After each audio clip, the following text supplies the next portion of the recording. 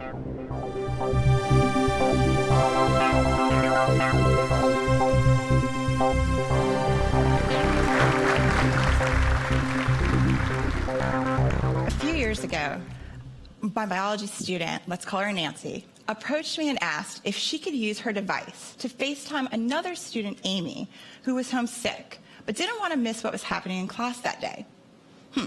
This is interesting, right? Amy, this teenager, is basically given the green light to stay home from school and do nothing, but she wants to be present. I was not about to question it too much at the time, so I just said, sure, Nancy, why not? Let's give it a try. Later that day, when I had some time to think more about the whole FaceTime interaction, I couldn't get out of my head how awesome my student's idea was. A recent Gallup poll reports that only half of adolescents feel engaged in school. So my student's choice that day to stay connected had me optimistic, but it also had me wondering what other novel ideas students have about their learning and why had I not been asking them more frequently for their input. We are always telling kids in schools to put your phones away so that they could pay attention. But here, Nancy wanted to use her phone so that her friend Amy could pay attention. Amy had a creative way to manage her time and her work, and by exerting her voice, she was developing competencies that go beyond the academic content. Alison Gopnik shares that the new innovation economy demands more innovation and less imitation, more creativity and less conformity. In other words, to meet these demands, we need to start transforming our work, and for me, that meant rethinking my role and how I approach learning with my students. As I reflect over my 20 years as a classroom teacher, I have grounded my work in my relationships with my students. But this hasn't always translated into more student choice within my lesson plans. I think back of my early years where I spent so much time perched at the front of the room making all the learning decisions for each and every one of the students who were staring back at me. I would show and tell them exactly what they needed to know and do, rather than let them explore through more trial and error. But in doing so, I was not creating an environment for them to have more choice to ask their own questions, to work creatively and collaboratively to solve authentic problems, and most of all, to experience the inevitable failures that go with doing that type of inquiry. So in other words, I was teaching science, but I was not providing my students with enough opportunities to act or think like scientists much at all. And children, they are powerful inquirers and learners by nature. Warren Berger shares that over 40,000 questions are asked by preschoolers between the ages of 2 to 5 years old. And get this, averaging at times over 100 questions a day. Now, if you are a parent of a toddler, like I am, or have even been in earshot of one recently, you do not need a study to tell you this, right? But where were all these fearless inquirers in my classroom? According to the Right Question Institute, as students progress through schools, the percent of students who question actually plummets, even though they're developing more language skills. So in our teaching, our approach that we take can either strengthen curiosity or discourage it.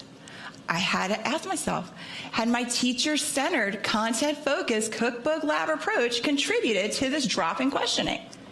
What I was teaching my students was how to have right answers when I really needed to be focused on was teaching them how to ask more of the right questions. Could I blame my students for not having deeper questions when I wasn't providing them with the space to be curious and explore the content in a more relevant and meaningful way? Don't we all feel more invested when we have a voice in the process? So might not students feel the same? The impact of student learning on education became most evident to me when I started teaching an online bioethics class. Online learning and discussion provides a valuable opportunity for students to gain competencies that can transfer to future work, such as collaborating with others who are not sitting next to them. Here, you could see students posting to each other as they're getting to know one another at the start of a class before I even show up to the conversation. However, With the start of the first content module, I was so excited and I couldn't control my instinct to jump right in every time a student posted a comment or asked a question. So here I went again, talking more than I was listening. And now I had a visual report to show me just how strong my presence was and how it impacted student engagement. So there I am in all my glory, right in the center of that discussion. This was a powerful image and an aha moment for me. Students were so focused on responding to me that they weren't as engaged with each other or digging deeper into the issue. So here I am still learning myself how to design for an online space. I decided, why not just ask the students? So I opened up the conversation, and they shared with me that they wanted to find their own research and then apply it to just a more genuine task.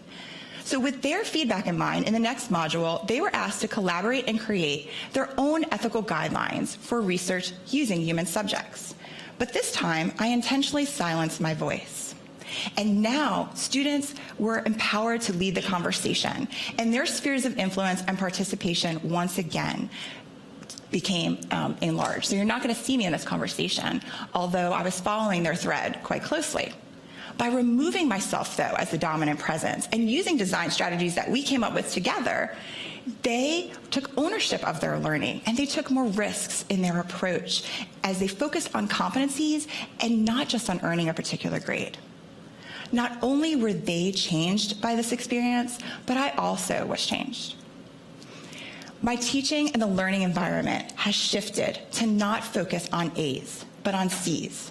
3 very important C's in particular: coaching, competency, and conversation.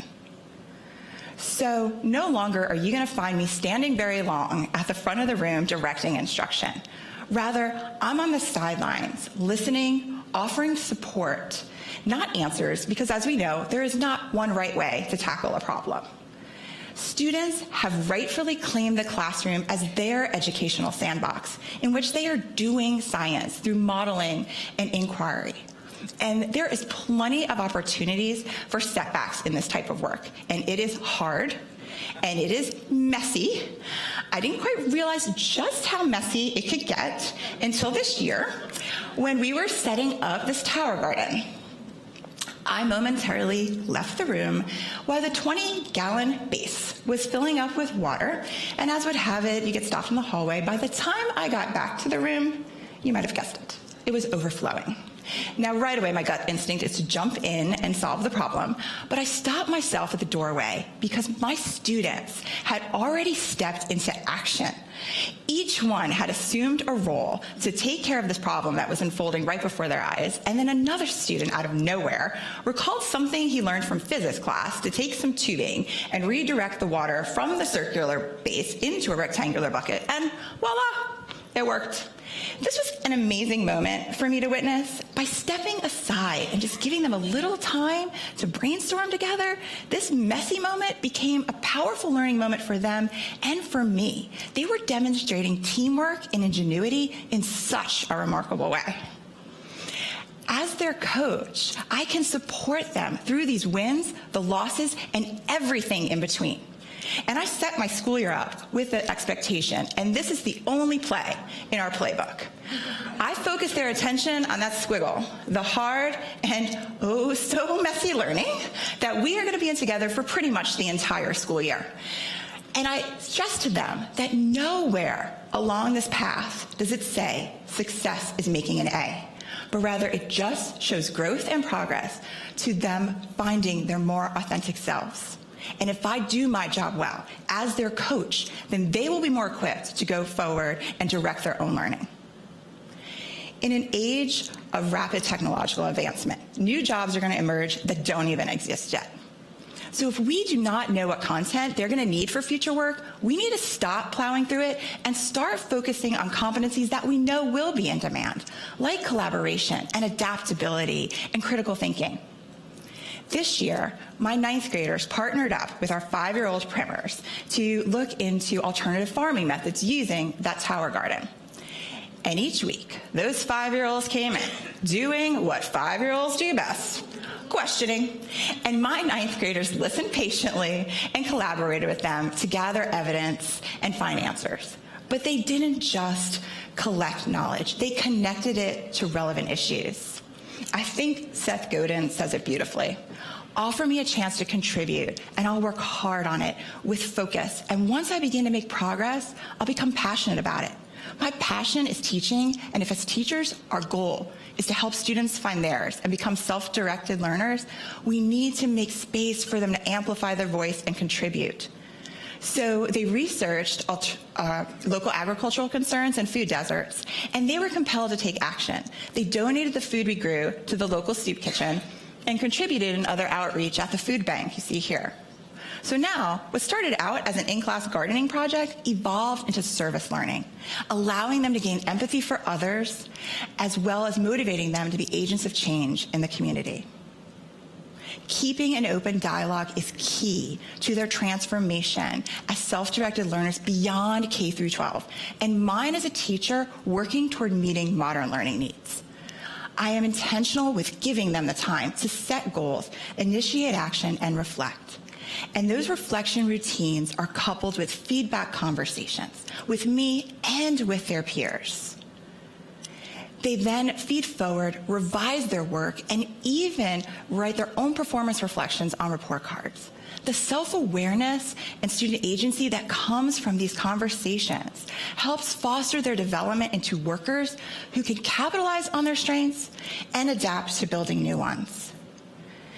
And my work is also enriched. These feedback conversations are mutual.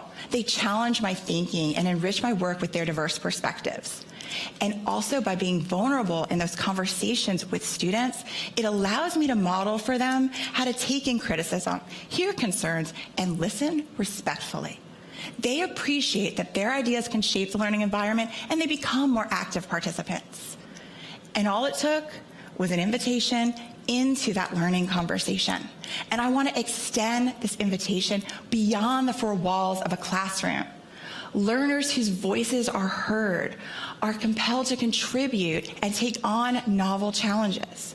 To walk the halls of my school, you might see students leading wellness initiatives for their peers, students putting their own unique spin on promotional media and news for the school, and students working as teaching assistants, facilitating and designing lessons for younger learners. And now, student agency is part of the entire school culture. As teachers, and we are all teachers in our own right, whether it be the classroom, the operating room, the boardroom, or your very own living room, we need to listen to the learners for what they can contribute. In doing so, they will feel more valued and respected, and they're going to want to show up and be present and engaged. So I encourage each of you in your roles to look for opportunities to open dialogue with the learners around you. To tackle novel problems that lie ahead will require us to challenge assumptions and innovate. But the good news is we are not in this work alone if we listen and partner up with the learners.